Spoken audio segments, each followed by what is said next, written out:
Hello, and welcome back to Baby Elias's stories. We now return to Thud by Terry Pratchett, Part 13. "This is all rather fun," said Sybil an hour later as the coaches headed out of the city. "Do you remember when we last went on holiday, Sam?" "That wasn't really a holiday, dear," said Vimes.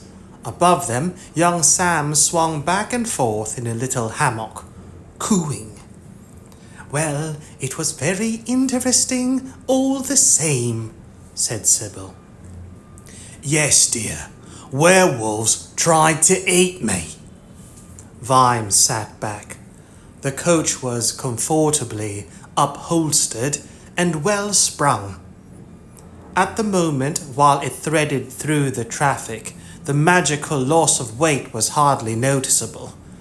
Would it mean anything? How fast could a bunch of old dwarves travel? If they really had taken a big wagon, the coaches would catch them tomorrow, when the mountains were still a distant prospect. In the meantime, at least he could get some rest. He pulled out a battered volume entitled Walking in the Koom Valley by Eric Wheelbrace, a man who apparently had walked on just about everything bigger than a sheep track in the near Ramtops. Footnote 19. And even then had been bellowing mountain goats on apparently sheer cliff faces, and while pebbles slid and bounced around him, was clearly accusing them of obstructing his right to roam. Eric believed very firmly that the land belonged to the people, and also that he was more the people than anyone else was. Eric went everywhere with a map, encased in waterproof material, on a string around his neck. Such people are not to be trifled with. End footnote 19. It had a sketch map, the only actual map of the valley Vimes had seen. Eric wasn't a bad sketch artist. Koom Valley was basically a drain. That's what it was. Nearly 30 miles of soft limestone rock edged by mountains of harder rock. So what you had would have been a canyon if it wasn't so wide. One end was almost on the snow line, the other merged into the plains. It was said that even clouds kept away from the desolation that was Koom Valley. Maybe they did. But that didn't matter. The valley got the water anyway. From melt water and the hundreds of waterfalls that poured over its walls from the mountains that cupped it. One of those falls, the Tears of the King, was half a mile high. The Koom River didn't just rise in this valley, it leapt and danced in this valley. By the time it was halfway down, it was a criss-crossing of thundering waters, forever merging and parting. They carried and hurled great rocks and played with whole fallen trees from the dripping forests that colonized the scree built up against the walls. They gurgled into holes and rose again, miles away as fountains. They had no mappable course. A good storm higher up the mountains could bring house-sized rocks and half a stricken woodland down in the flood, blocking the sinkholes and piling up dams. Some of these could survive for years, becoming little islands in the leaping waters, growing little forests and little meadows and colonies of big birds. Then some key rock would be shifted by a random river, and within an hour it would all be gone. Nothing that couldn't fly lived in the valley, at least for long. The dwarves had tried to tame it back before the first battle. It hadn't worked. Hundreds of dwarves and trolls had been swept up in the famous flood, and many had never been found again. Koom Valley had taken them all into its sinkholes and chambers and caverns, and had kept them. There were places in the valley where a man could drop a coloured cork into a swirling sinkhole and then wait for more than 20 minutes before it bobbed up on a fountain less than a dozen yards away. Eric himself had seen this trick done by a guide, Vimes read, who demanded $50 for the demonstration. Oh yes, people visited the valley, human sightseers, poets and artists, looking for inspiration in the rugged, uncompromising wilderness. And there were human guides who would take them up there for a hefty price. For a few extra dollars, they'd tell the history of the place. They'd tell you how the wind in the rocks and the roaring of the waters carried the sounds of ancient battle, continuing in death. They'd say maybe all those trolls and dwarves the valley took are still fighting down there in the dark maze of caves and thundering torrents. One admitted to Eric that, when he was a boy and during a cool summer when the melt waters were pretty low, he'd roped down into one of the sinkholes, because like all such stories, the history of Koom Valley wouldn't have been complete without rumours of vast treasures swept down into the dark, and had himself heard, above the sound of the water, battle noises and the shouting of dwarves. No, sir. Honestly, sir. It chilled my blood, so it did, sir. Why, thank you very much, sir. Vimes sat up in his seat. Was that true? If that man had gone a little further, would he have found the little talking cube that Methodiah rascal had been unlucky enough to take home?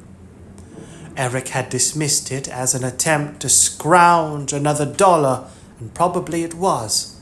But no, the cube would surely have been long gone by then. Even so, it was an intriguing thought. The driver's hatch slid back. "Outside this city, sir. Clear road ahead," Willikins reported. "Thank you." Vimes stretched and looked across at Sybil. "Well, this is where we find out. Hang on to young Sam." "I'm sure Mustrum wouldn't do anything dangerous, Sam," said Sybil. "I don't know about that," said Vimes, opening the door. "I'm sure he wouldn't mean to." He swung himself out and hauled himself onto the roof of the coach, with a helping hand from Detritus. The coach was moving well. The sun was shining. On either side of the highway, the cabbage fields lent their gentle perfume to the air. Vimes settled down beside the butler. "Okay," he said. "Everyone holding on to something? Good. Let him go." Willikins cracked the whip. Whoosh! There was a mild jolt as the horses stretched, and Vimes felt the coach speed up. And that seemed to be it. He'd expected something a little more impressive. They were gradually going faster, yes, but that in itself didn't seem very magical. "I reckon about 12 miles an hour now, sir," said Willikins. "That's pretty good. They're running well without—" Something was happening to the harnesses. The copper discs were sparking. "Look at the cabbages, sir!" Detritus shouted. On either side of the road, cabbages were bursting into flame and rocketing out of the ground, and still the horses went faster. "It's about power!" yelled Vimes above the wind. "We're running on cabbages! And the—" He stopped. The rear two horses were rising gently in the air. As he stared, the lead pair rose too. He risked turning in his seat. The other coach was keeping up with them. He could clearly see Fred Cullen's pink face staring in rigid terror. When Vimes turned back to look ahead, all 4 horses were off the ground. And there was a 5th horse, larger than the other 4 and transparent. It was visible only because of the dust and the occasional glint of light, off an invisible flank. It was, in fact, what you got if you took away a horse but left the movement of a horse, the speed of a horse, the spirit of a horse, that part of a horse which came alive in the rushing of the wind, the part of a horse that was, in fact, horse. There was hardly any sound now. Perhaps sound was unable to keep up. "Sir?" said Willikins quietly. "Yes," said Vimes, his eyes streaming. "It took us less than a minute to go that last mile. I timed us between milestones, sir." 60 miles an hour? Don't be daft, man! A coach can't go that fast." "Just as you say, sir." A milestone flashed past. Out of the corner of his ear, Willikins heard Vimes counting under his breath until, before very long, another stone fell away behind him. "Wizards, eh?" said Vimes weakly, staring ahead again. "Indeed, sir," said Willikins. "May I suggest that once we are through Quirm, we head straight across the grass country? The roads up there are pretty bad, you know," said Vimes. "So I believe, sir. However, that will not, in fact, matter," said the butler, not taking his eyes off the unrolling road ahead. "Why not? And we try to go at speed over those rough—" "I was referring obliquely, sir, to the fact that we are not precisely touching the ground anymore." Vimes, clinging with care to the rail, looked over the side. The wheels were turning idly. The road just below them was a blur. Ahead of them, the spirit of the horse galloped serenely onwards. "There's plenty of coaching inns around Quirm," he said. "We could, stop for lunch." "Late breakfast, sir." "Mail coach ahead, sir. Hold tight." A tiny square block on the road ahead was getting bigger quite fast. Willikins twitched the reins. Vimes had a momentary vision of rearing horses, and the mail coach was a dwindling dot, soon hidden by the smoke of flaming brassicas. Brassica, Brassica, brassica. Any of a large genus of old-world temperate zone herbs such as broccoli and cabbage of the mustard family with cylindrical pods. Brassica. Vimes had a momentary vision of rearing horses, and the mail coach was a dwindling dot, soon hidden by the smoke of flaming brassicas. "Them milestones is going past real fast now," Digitus observed in a conversational tone of voice. Behind him, Brick lay flat on the roof of the coach with his eyes tight shut. Having never before been in a world where the sky went all the way to the ground, there were brass rails around the top of the coach, and he was leaving fingerprints in them. "Could we try braking?" said Vimes. "Look out! Hay cart!" "That only stops the wheels spinning, sir," yelled Willikins as the cart went by with a whoom and fell back into the distance. "Try pulling on the reins a little." "At this speed, sir?" Vimes slid back the hatch behind him. Shook. Slibble had young Sam on her knee and was pulling a woolly jumper over his head. "Is everything all right, dear?" he ventured. She looked up and smiled. "Lovely smooth ride, Sam. Aren't we going rather fast, though?" Could you please sit with your back to the horses?" said Sam. "And hold on tight to young Sam. It might be a bit bumpy. He watched her shift seats. Then he shut the hatch and yelled to Willikins, "Now!" Nothing seemed to happen. In Vimes's mind, the milestones were already going zip, zip, as they flashed past. Then the flying world slowed, while in the fields on either side hundreds of burning cabbages leapt towards the sky, trailing oily smoke. The horse of light and air disappeared, and the real horses dropped gently towards the road, going from floating statues to beasts in full gallop without a stumble. He heard a brief scream as the rear coach tore past and swerved into a field full of cauliflowers, where, eventually, it squelched to a flatulent halt. And then there was stillness, except for the occasional thud of a falling cabbage. Detritus was comforting Brick, who had not picked a good day to go cold turkey. It was turning out to be frozen rock. A skylark, safely above cabbage range, sang in the blue sky. Below, except for the whimpering of Brick, all was silent. Absent-mindedly, Vimes pulled a half-cooked leaf off his helmet and flicked it away. "Well, that was fun," he said, his voice a little distant. He got down carefully and opened the coach door. "Everyone all right in here?" he said. "Yes. Why have we stopped?" said Sybil. "We ran out of... we just ran out," said Vimes. "I better go and check that everyone else is all right." The milestone nearby proclaimed that it was but 2 miles to Quirm. Vimes fished out the gooseberry as a red-hot cabbage smacked into the road behind him. "Good morning," he said brightly to the surprised imp. "What is the time, please?" 9 minutes to 8, insert name here," said the imp. "So that would mean a speed likely above 1 mile a minute," mused Vimes. "Very good."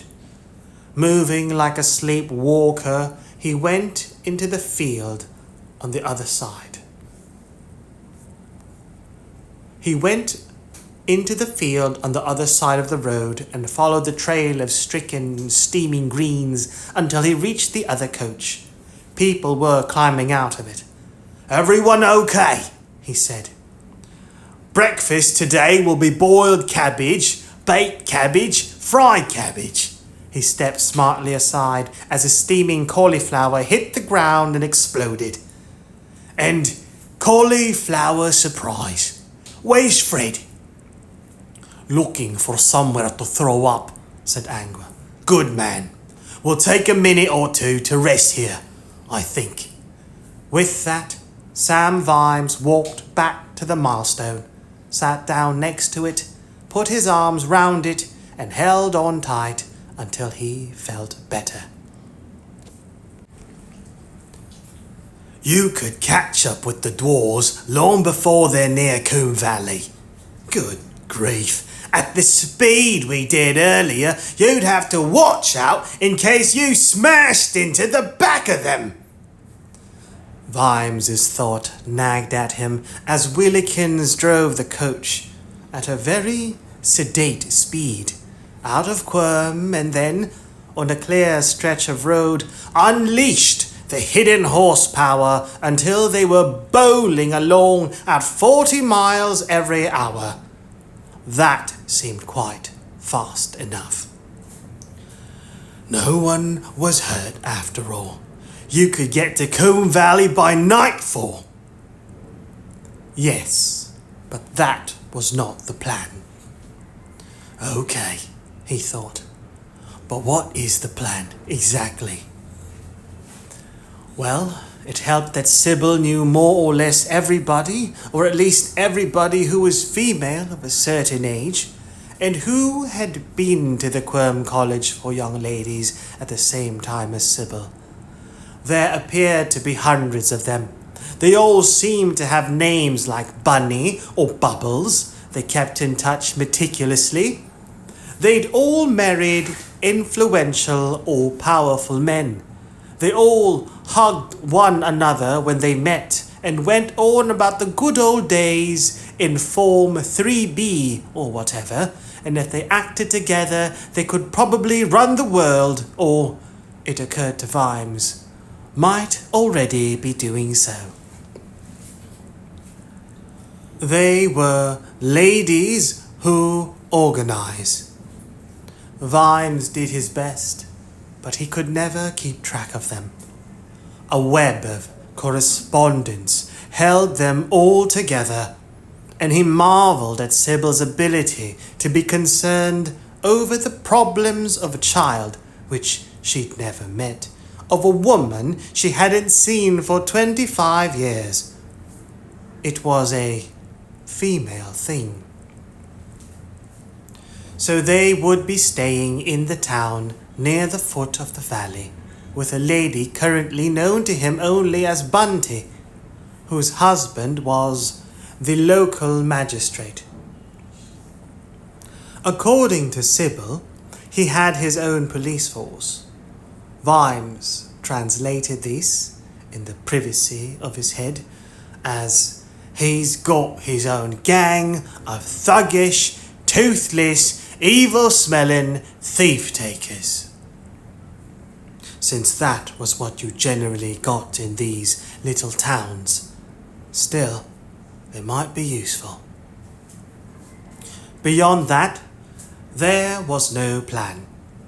He intended to find the dwarves and capture and drag as many as possible back to Ankh-Morpork.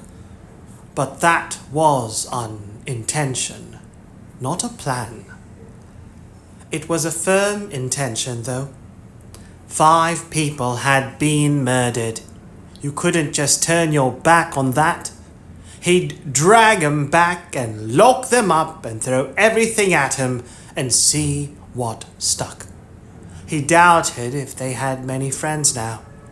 Of course, it'd get political. It always did.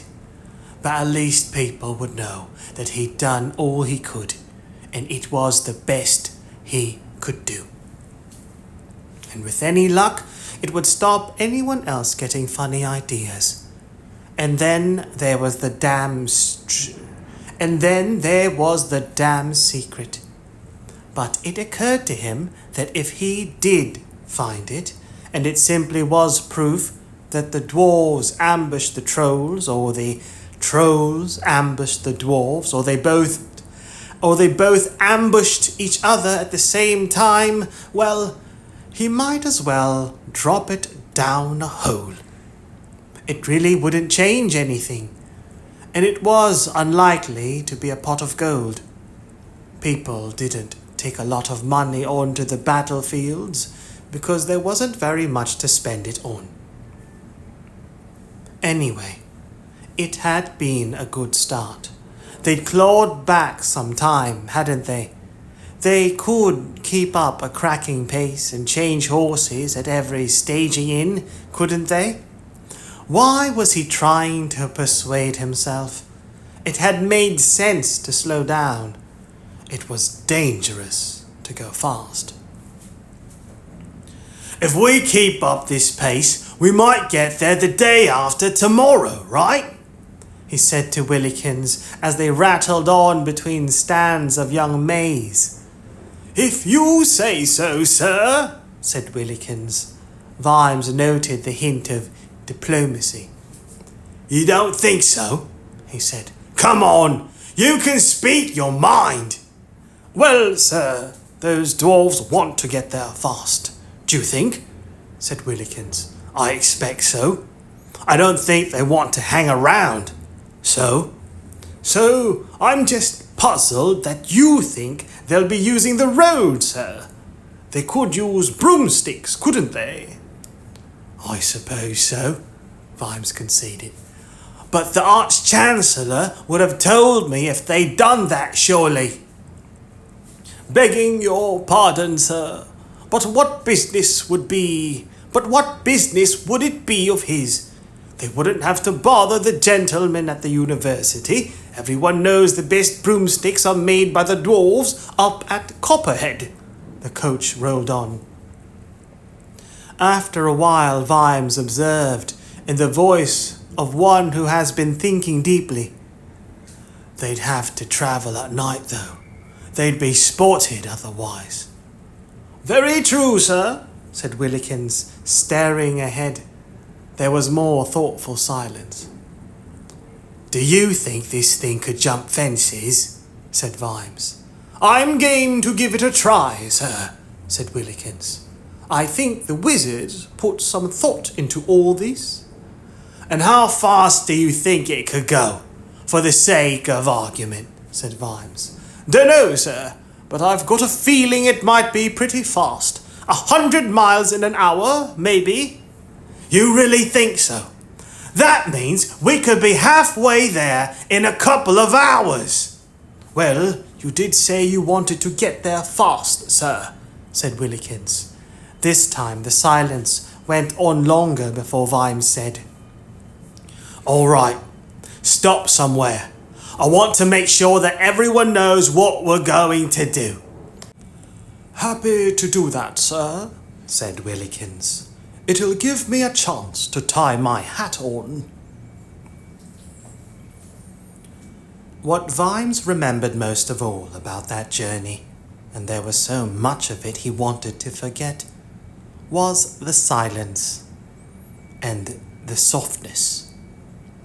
Oh, he could feel the wind in his face, but it was only a breeze, even when the ground was a flat green blur. The air was shaping itself around them. When Vimes experimentally held up a piece of paper a foot above his head, it blew away in an instant. The corn exploded too. As the coach approached, the green shoots grew out of the ground as if dragged and then burst like fireworks.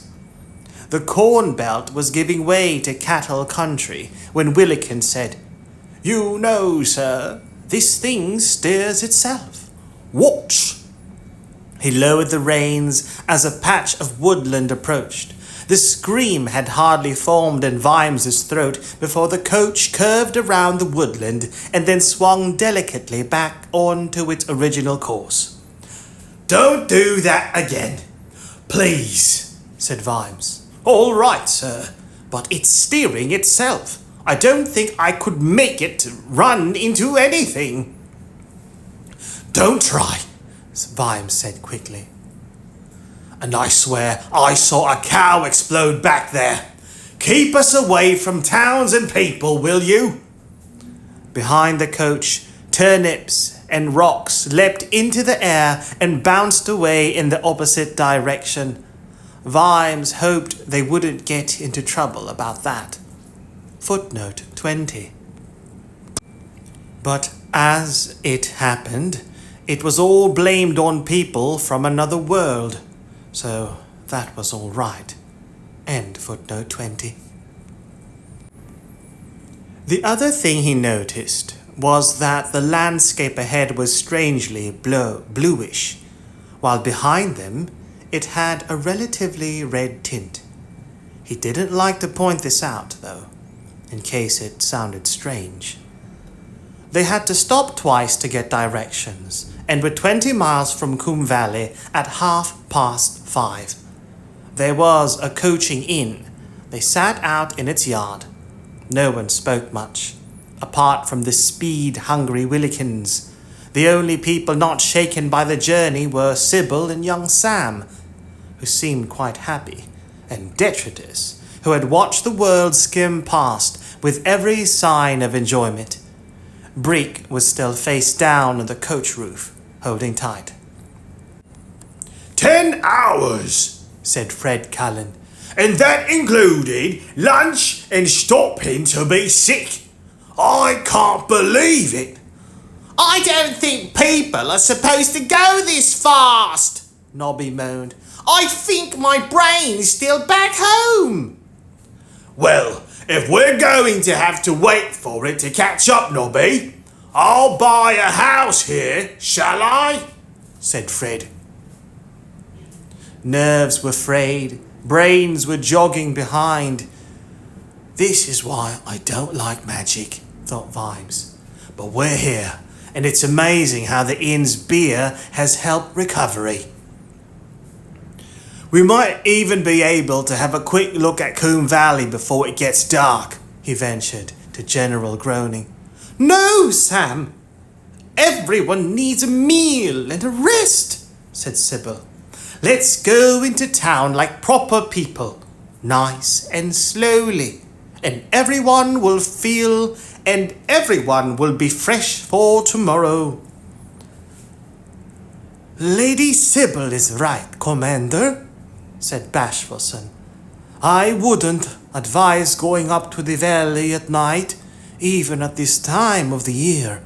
It's so easy to get lost. In a valley, said Vimes. Oh, yes, sir, Sherry chimed in. You'll see why, sir. And mostly, if you get lost, you die. On the sedate journey into town, and because it was 6 o'clock, Vimes read Where's My Cow to young Sam. In fact, it became a communal effort. Sherry obliged by handling the chicken noises, an area in which Vimes felt he was somewhat lacking, and Detritus delivered a crow that rattled the windows. Grog Bashfulson, against all expectation, managed a very passable pig. To young Sam, watching with eyes like saucers, it was indeed the show of the year.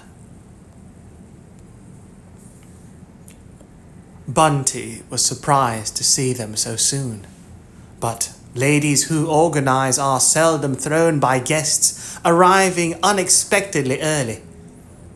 It turned out Bunty was Bernice Wainsbury, nay, Mousefather, which must have come as a relief, with a daughter who was married and lived just outside Quirm, and a son who'd had to go to Forex in a hurry over a complete misunderstanding, but was now into sheep in a big way, and she hoped Sybil, and of course his Grace, would be able to stay until Saturday, because she'd invited simply everybody, and wasn't young Sam simply adorable?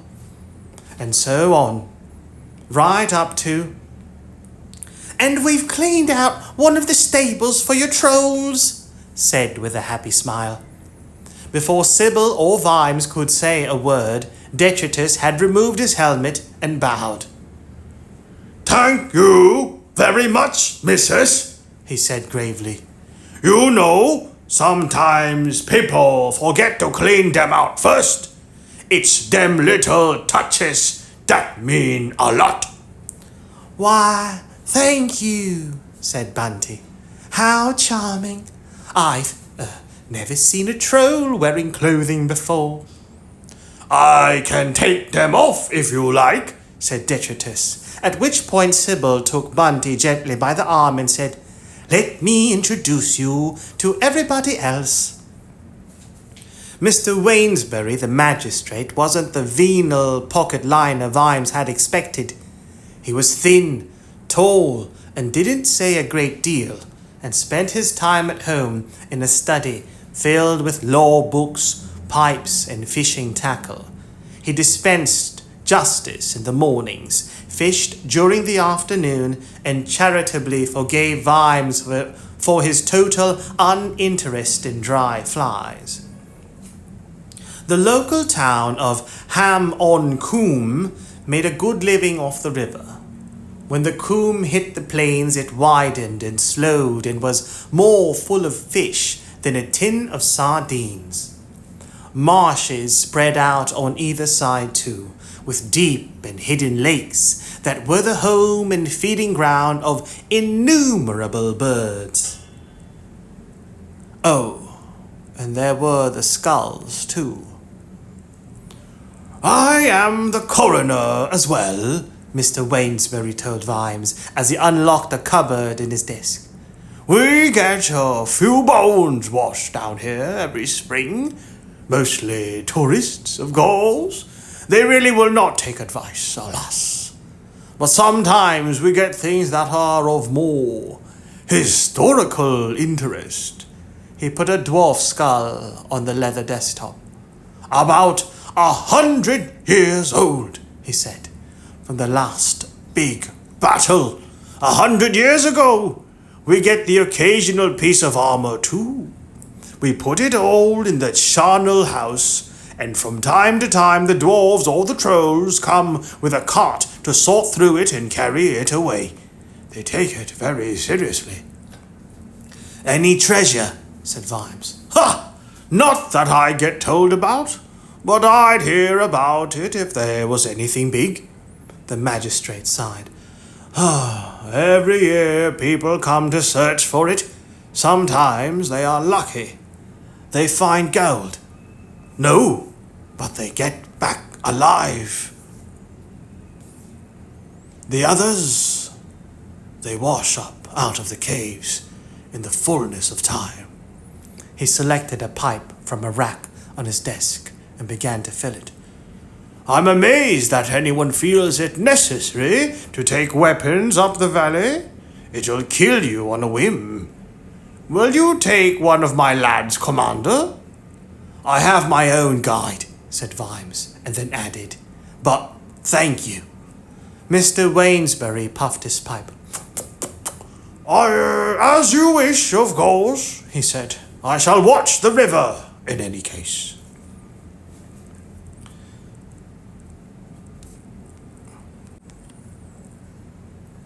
Angua and Sally had been put in the same bedroom. Angua tried to feel good about that. The woman wasn't to know. Anyway, it was nice to get between clean sheets, even if the room had a slightly musty smell. More must, less vampire, she thought. Look on the bright side. In the darkness, she opened one eye. Someone had moved silently across the room. They'd made no noise, but nevertheless, their passage had stirred the air and changed the texture of the subtle night sounds. They were at the window now. It was bolted shut, and a faint noise was probably the bolt being slipped back. It was easy to tell when the window itself was opened. New scents flooded in. There was a creak that possibly only a werewolf would have heard, followed by a sudden rustling of many leathery wings. Flap, flap, flap, flap, flap, flap. Little leathery wings. Angua shut her eye again. The little minx. Maybe she just didn't care anymore. No point in trying to follow her, though. She debated the wisdom of shutting the window and bolting the door just to see what excuses she came up with, but dismissed the idea.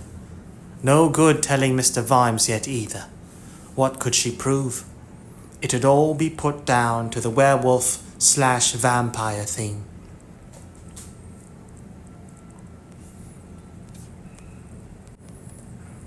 And now Koom Valley stretched away ahead of Vimes, and he could see why he hadn't made plans. You couldn't make plans for Koom Valley.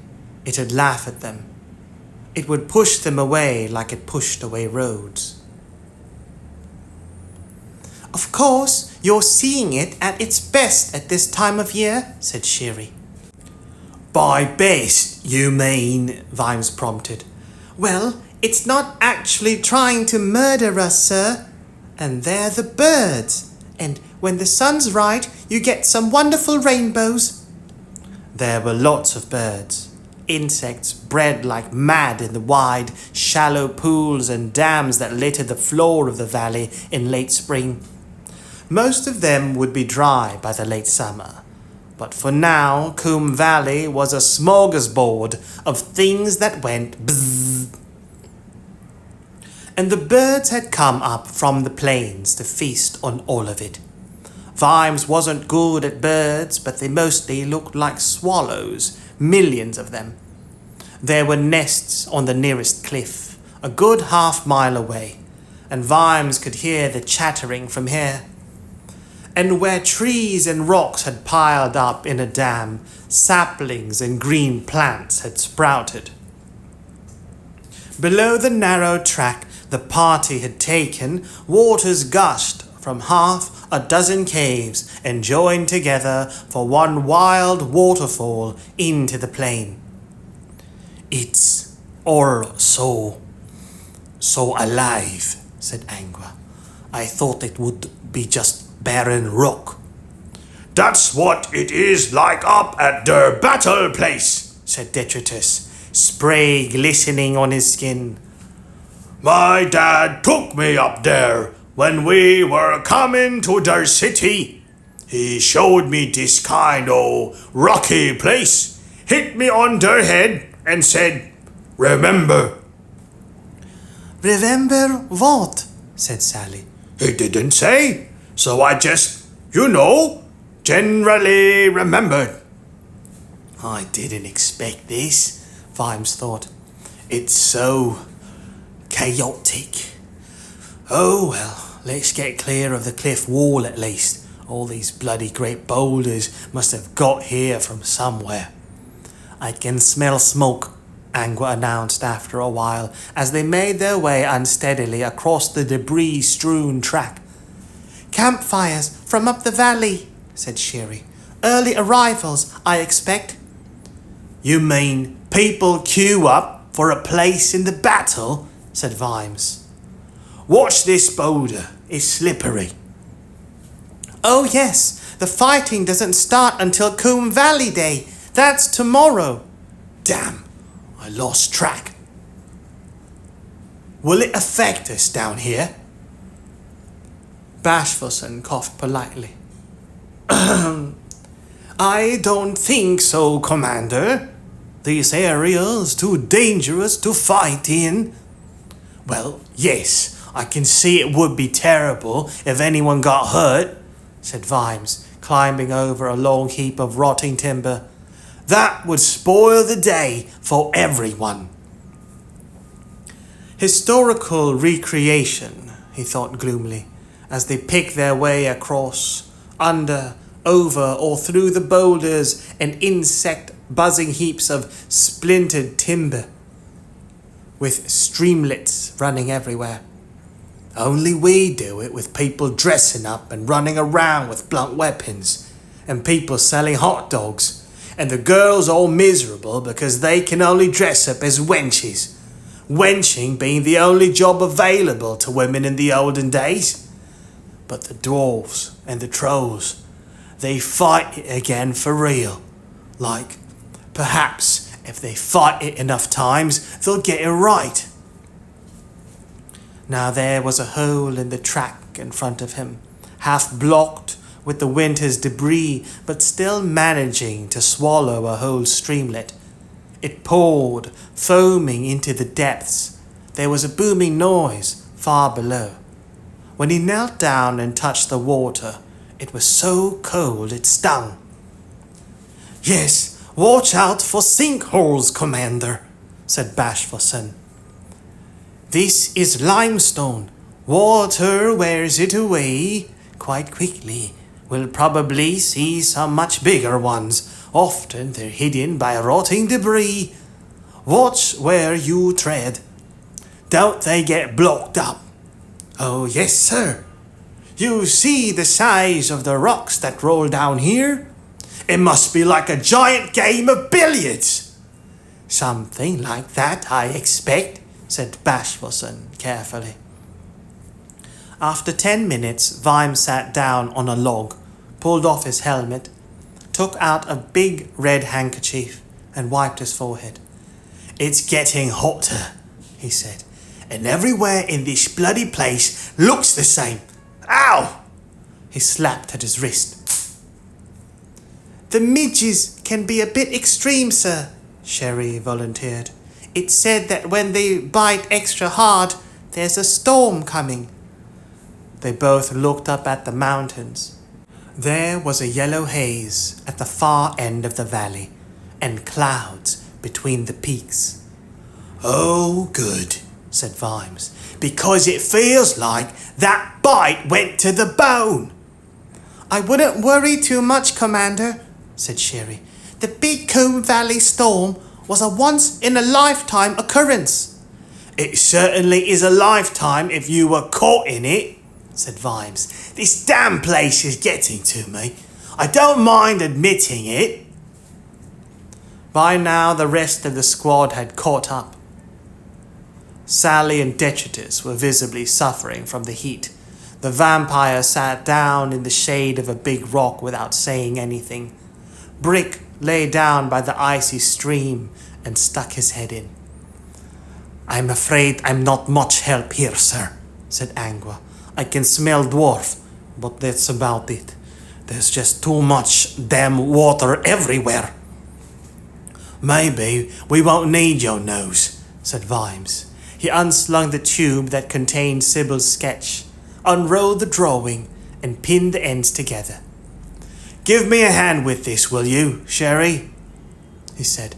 Everyone else, get some rest. And don't laugh. He lowered the circlet of mountains over his head. There was a cough from Angua, which he pretended to ignore. Okay, said Vimes, turning the stiff paper to get the mountains lined up just above their penciled outlines.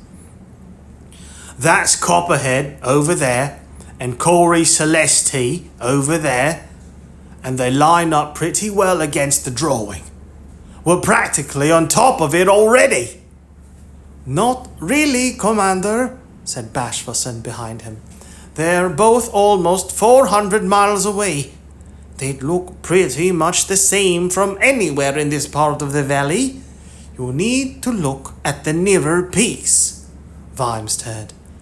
Okay, what's that one that looks really sheer on the left-hand side? That is the king, sir, said Sherry. He's about 10 miles away. Really? He looks closer. Vimes found the mountain on the drawing. And that small one over there, he said. The one with 2 peaks. I don't know the name, sir, but I can see the one you mean. They're too small and too close together, Vimes muttered. Then walk towards them, sir. Mind where you're putting your feet. Only tread on bare rock. Keep off any pile of debris. The grog is right. It could be over an old sinkhole and you might drop right through. Okay.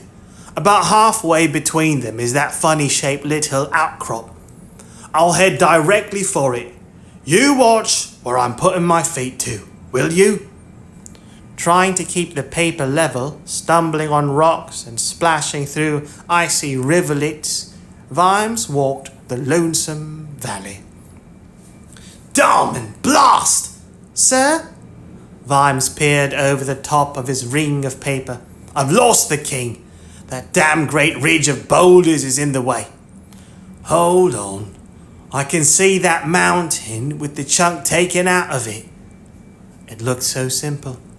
It would have been simple if Koom Valley had been flat and not littered with rubbish like the 10-pin bowling alley of the gods. In some places they had to backtrack because a rampart of tangled, stinking, gnat-infested timber blocked the way. Or the barrier was a wall of rocks the length of a street. Or a wide, mist-filled, thundering cauldron of white water that elsewhere would have a name like the Devil's Cauldron, but here was nameless because this was Koom Valley, and for Koom Valley there just weren't enough devils and they didn't have enough cauldrons. And the flies stung, and the sun shone, and the rotting wood and damp air and lack of wind created a sticky, swamp-like miasma that seemed to weaken the muscles. Miasma, a vaporous exhalation formerly believed to cause disease. Heavy vaporous emanation. Miasma.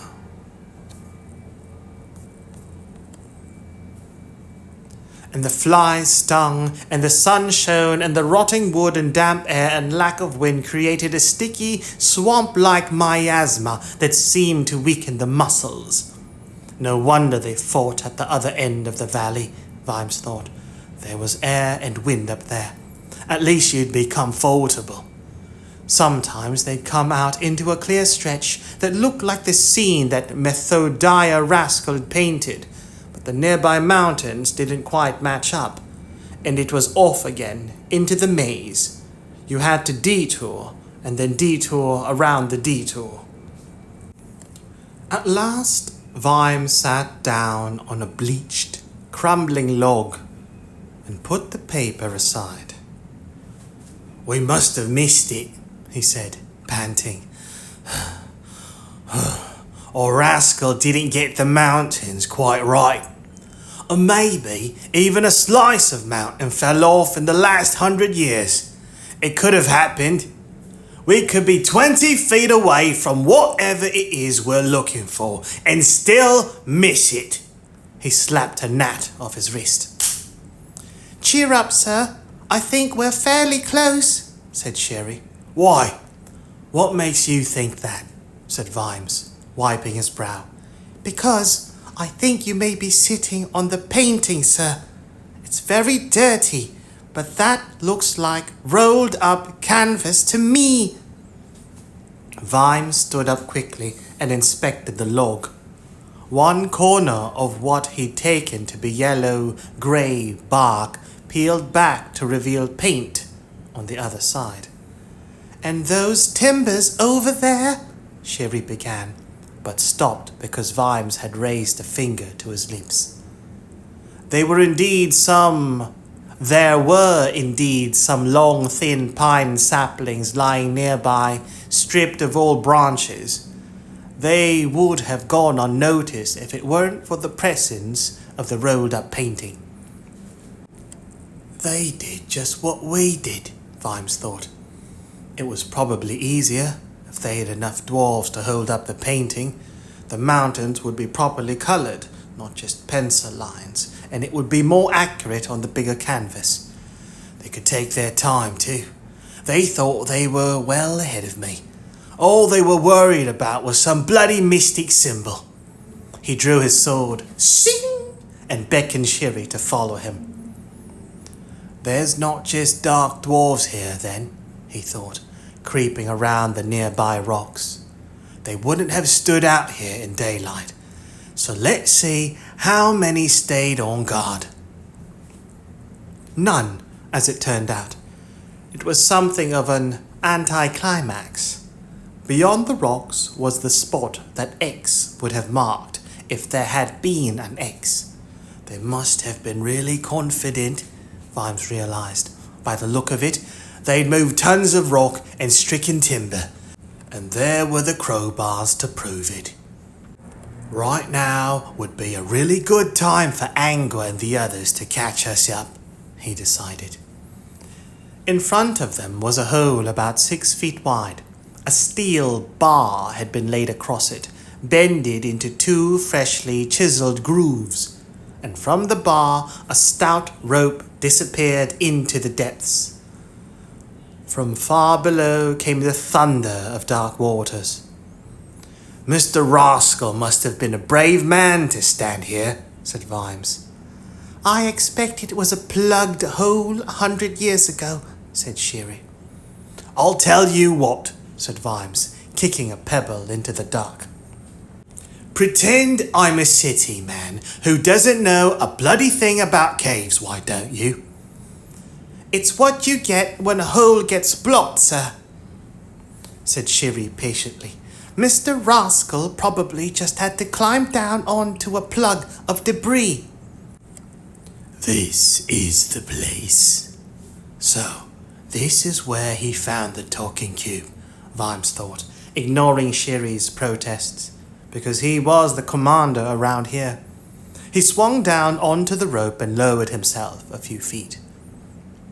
There, tucked under the lip of the hole, a stubby piece of iron was rusted into the rock. A few links of equally rusted chain hung from it.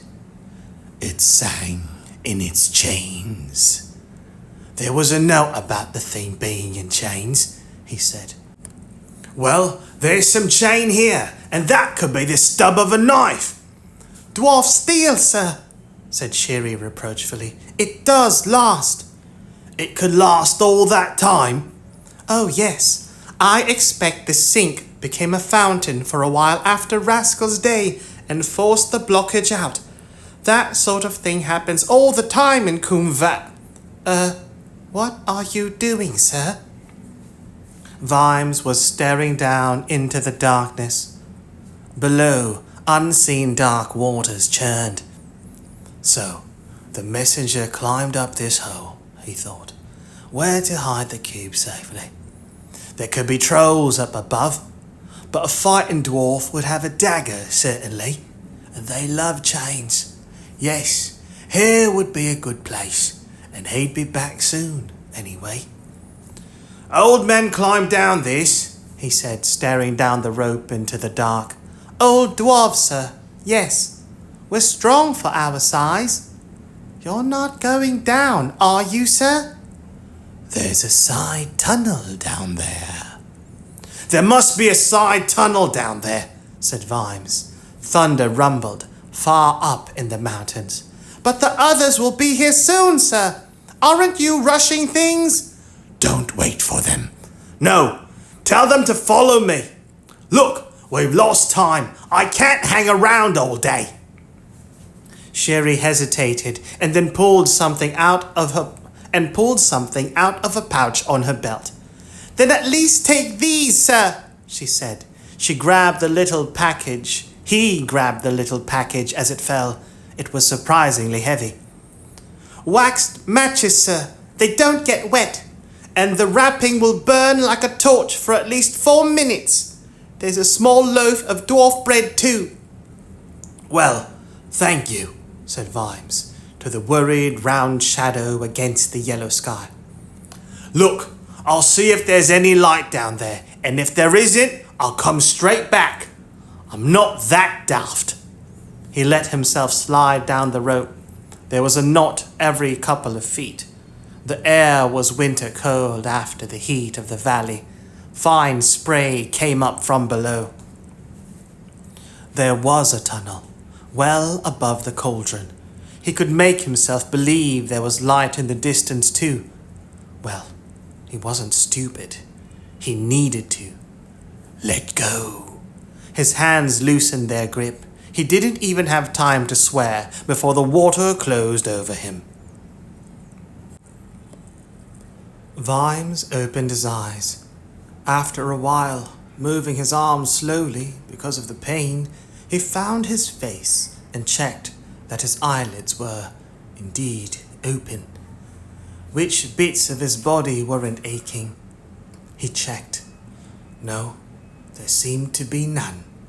His ribs were carrying the melody of pain, but knees, elbows, and head were all adding trills and arpeggios. Arpeggio. A-R-P-E-G-G-I-O. Arpeggio. Production of the tones of a chord in succession and not simultaneously. Arpeggio. His ribs were carrying the melody of pain, but knees, elbows, and head were all adding trills and arpeggios. Every time he shifted to ease the agony, it moved somewhere else. His head ached as if someone was hammering on his eyeballs. He groaned and coughed up water. Gritty sand was under him. He could hear the rush of water somewhere nearby. But the sand under him was merely damp. And that didn't seem right. He risked turning over, a process that extracted a considerable amount of groan. He could remember the icy water. There had been no question of swimming. All he'd been able to do was roll himself into a ball as the water threw and scraped and banged him through the bagatelle board of Koom Valley. Bagatelle. B-A-G-A-T-E-L-L-E. Bagatelle. Any of various games involving the rolling of balls into scoring areas. Bagatelle.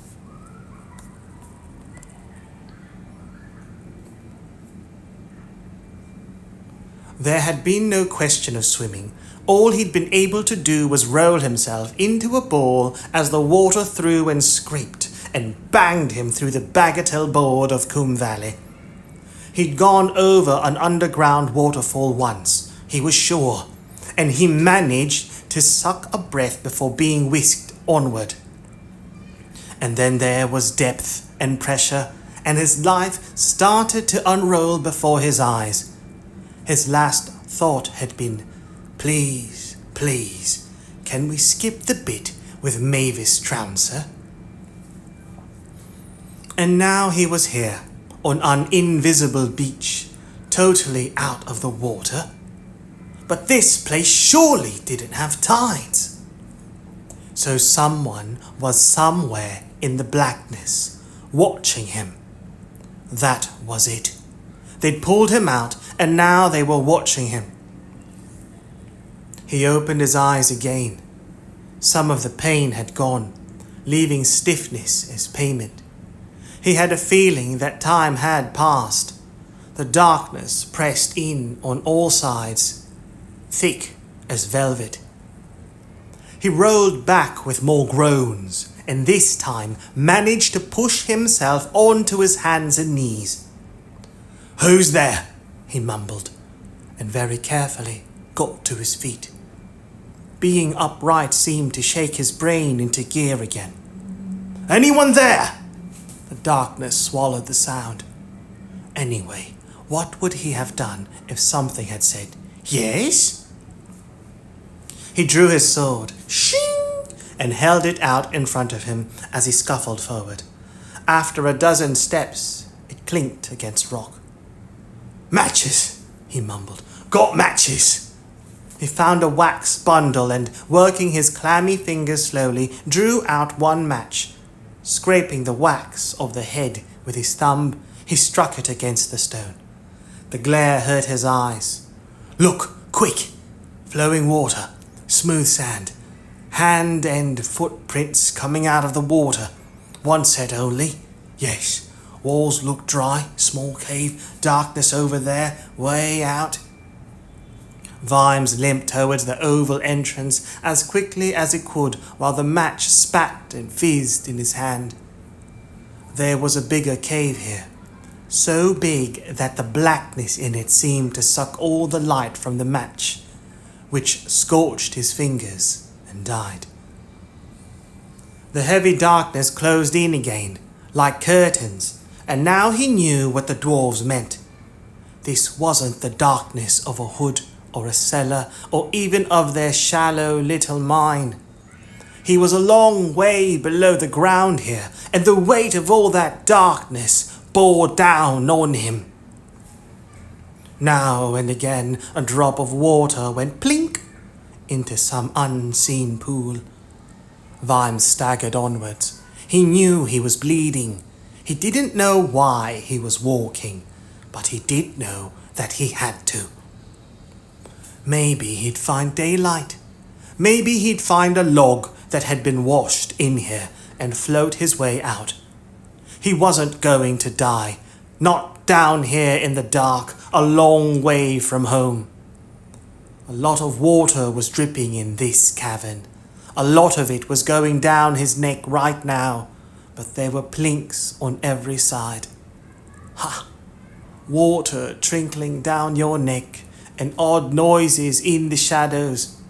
Well, that's when we find out if we've got a real copper, right? But there were no shadows here. It wasn't light enough. Perhaps that poor sod of a dwarf had wandered through here. But he had found a way out.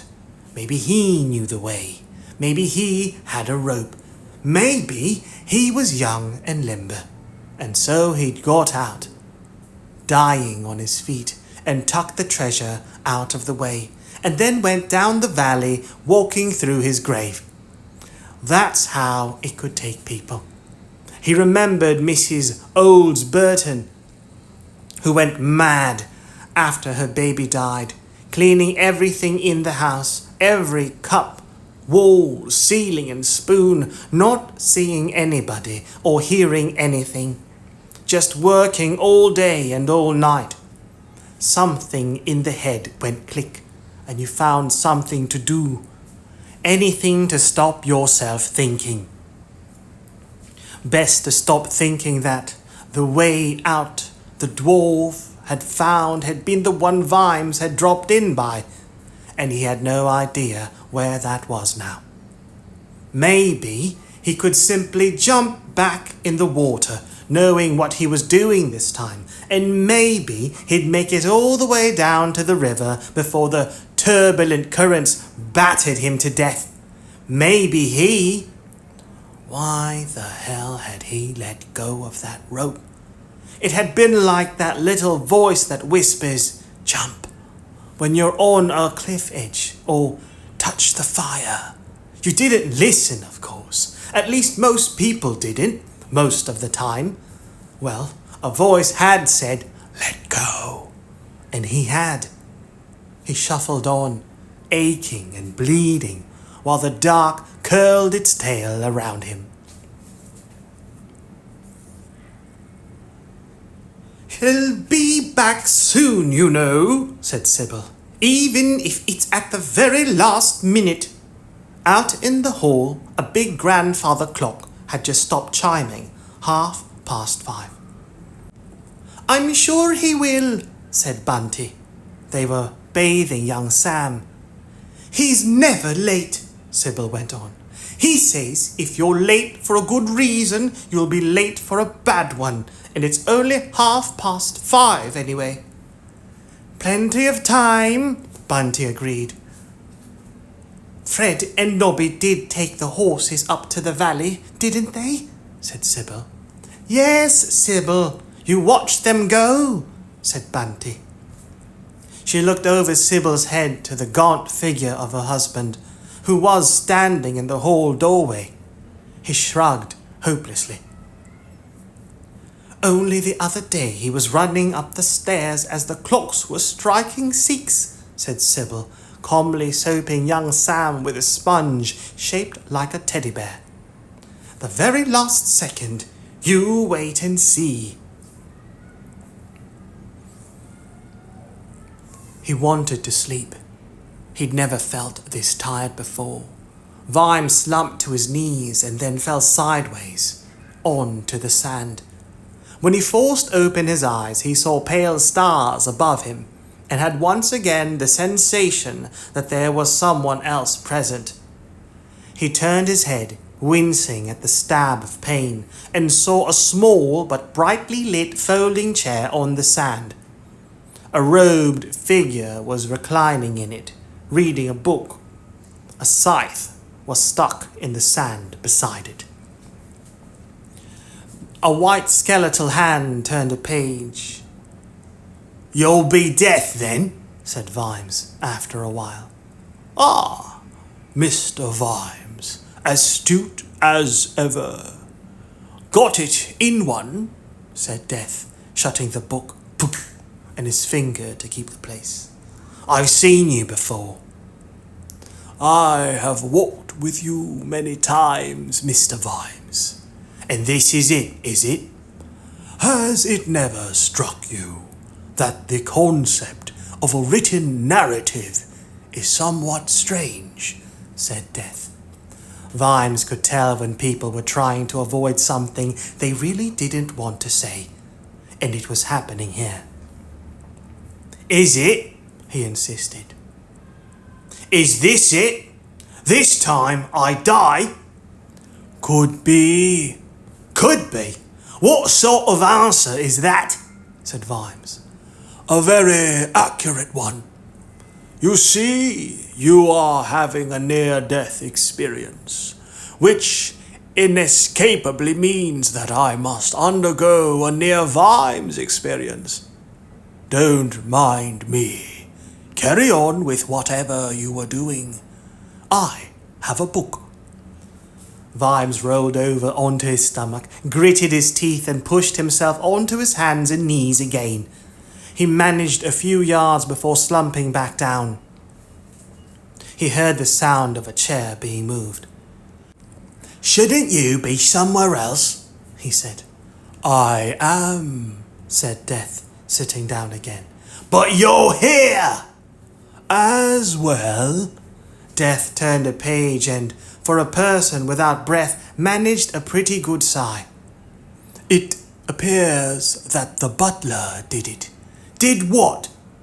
"It's a made-up story. Very strange. All one needs do is turn to the last page and the answer is there. What, therefore, is the point of deliberately not knowing?" It sounded like gibberish to Vimes, so he ignored it. Some of the aches had gone, although his head still hammered. There was an empty feeling everywhere. He just wanted to sleep. "Is that clock right?" "I'm afraid it is, Sybil." "I'll just go outside and wait for him then. I'll have the book ready," said Lady Sybil. "He won't let anything stop him, you know." "I'm sure he won't," said Bunty. "Although things can be very treacherous in the lower valley at this time of..." her husband began, and was fried into silence by his wife's stare. It was 6 minutes to 6. "Ob, ogle, og, soggle!"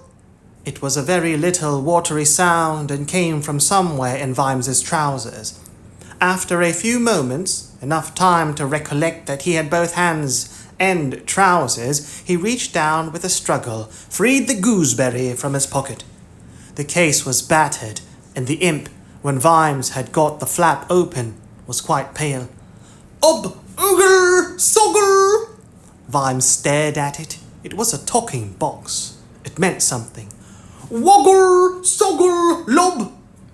Slowly, Vimes tipped the box up. Water poured out of it. "You weren't listening! I was shouting and you weren't listening!" the imp whined. "It's 5 minutes to 6! Read to young Sam!" Vimes dropped the protesting box on his chest and stared up at the pale stars.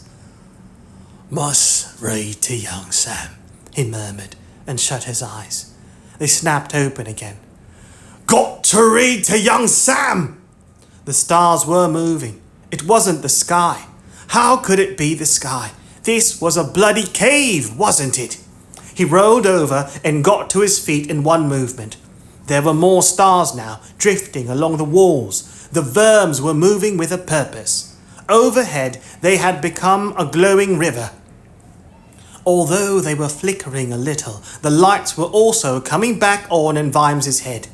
He peered into what was now no longer blackness, but merely gloom, and gloom was like daylight after the darkness that had gone before.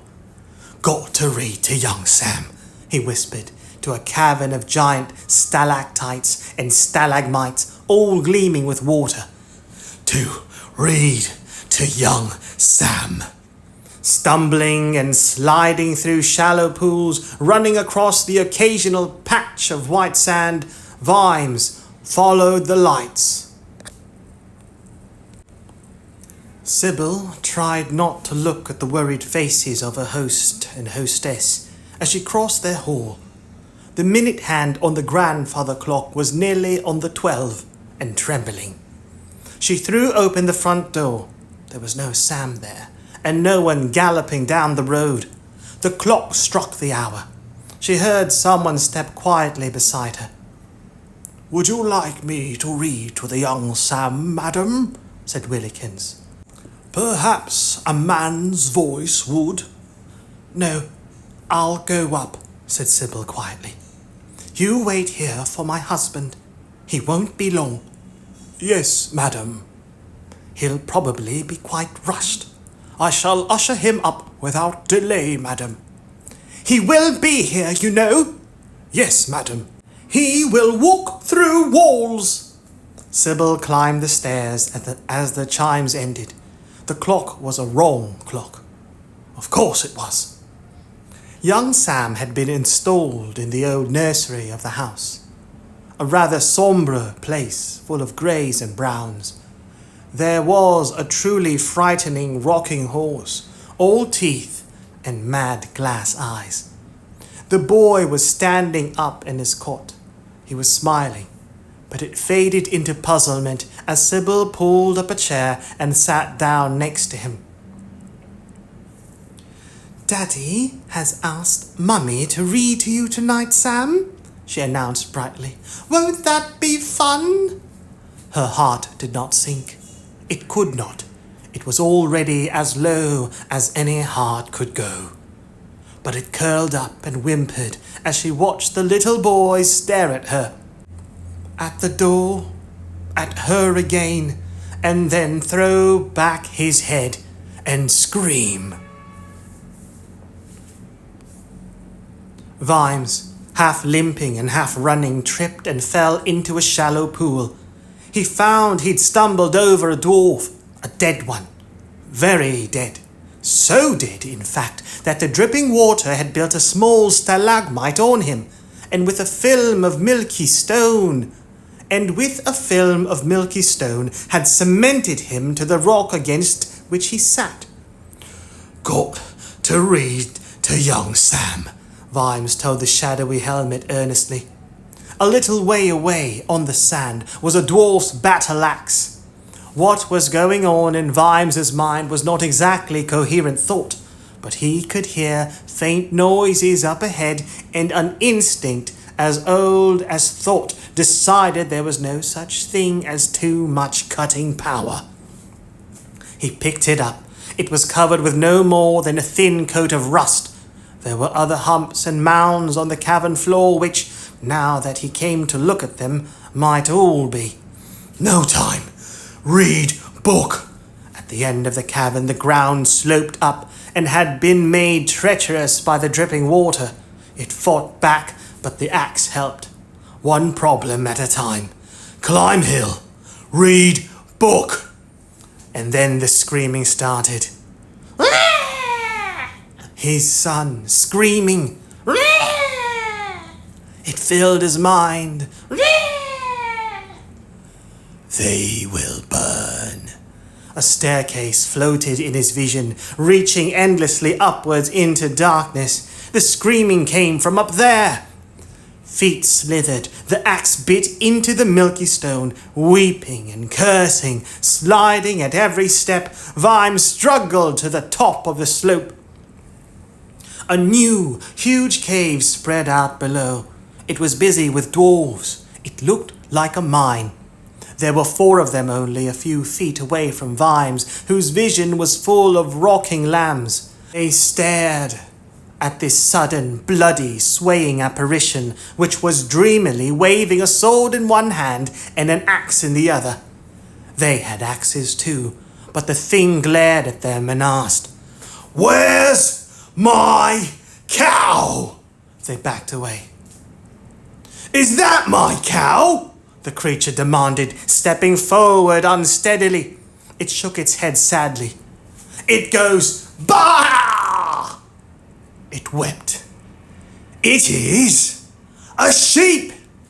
Then it fell to its knees, clenched its teeth, and turned its face upwards like a man tortured beyond his wits, and beseeching the gods of fortune and the tempest screamed, "That is not my cow!"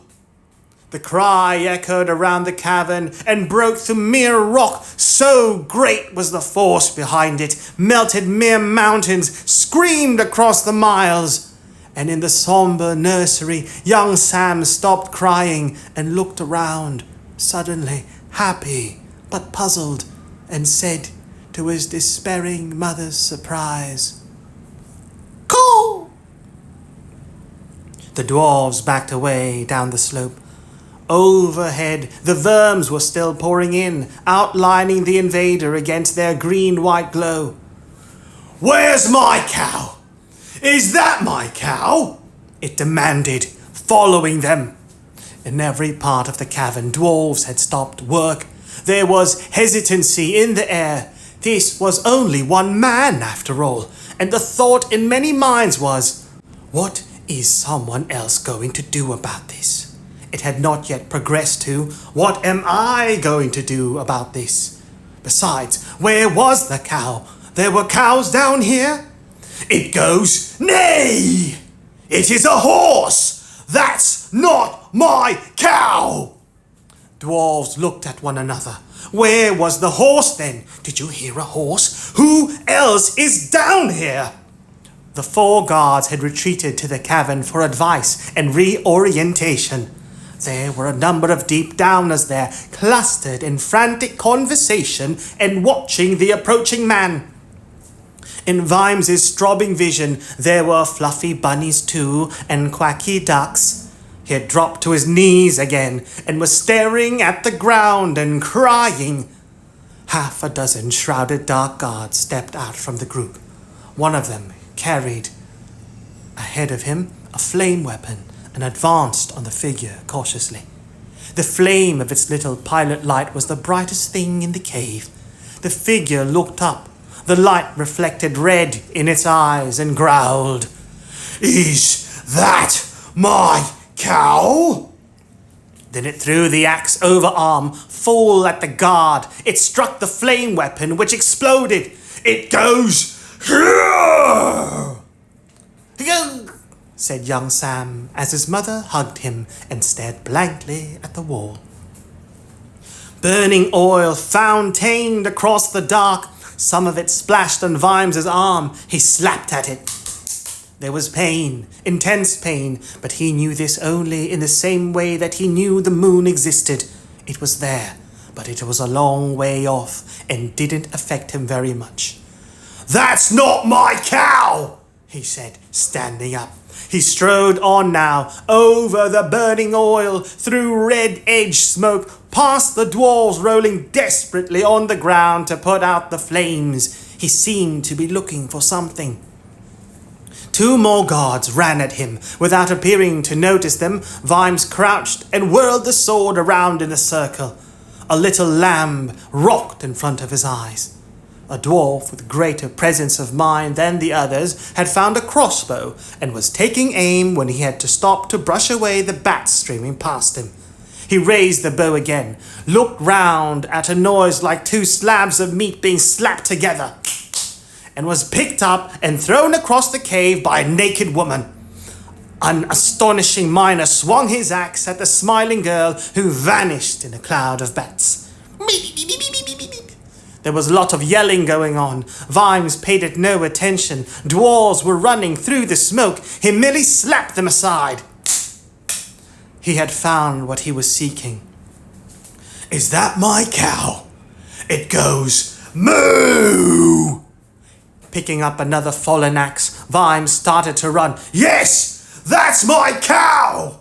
The grogs were behind a ring of guards in a frantic huddle, but Vimes' eyes were on fire, and there were flames streaming from his helmet. A dwarf, holding a flamethrower, threw it down and fled. Hooray! Hooray! It's a wonderful day, for I have found my cow. And perhaps that, it was said later, was what did it. Against the berserker, there is no defense. They had sworn to fight to the death, but not to this death. The slowest 4 guards went down to the axe and the sword, and the others scattered and ran. And now Vimes paused in front of the cowering old dwarves, raising the weapons over his head, and halted, rocking like a statue.